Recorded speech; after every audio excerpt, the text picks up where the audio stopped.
Kali ini gue mau nyobain martabak legendaris Pecenongan. Yang pertama martabak keju.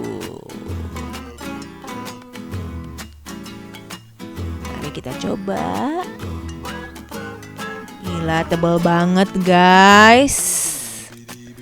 Dari gigitan pertama aja gue udah jatuh cinta banget. Dari mulai daging martabaknya sampai isiannya guys, perfect banget menurut gue sih. Harus cobain guys. Isiannya melimpah. Lihat dong daging martabaknya, well cooked banget kan. Varian kedua, gue mau nyobain martabak asinnya, yaitu 3 telur bebek daging sapi super. Penampakannya mungkin biasa aja ya guys, seperti martabak-martabak lainnya. Tapi rasanya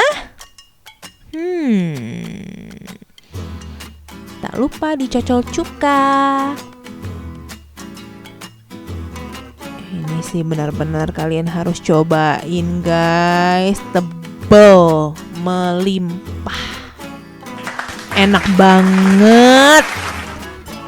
Timun, rawit, lalu tak lupa martabaknya.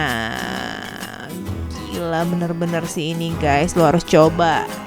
Jangan lupa like dan subscribe. Sampai jumpa di kulon berikutnya.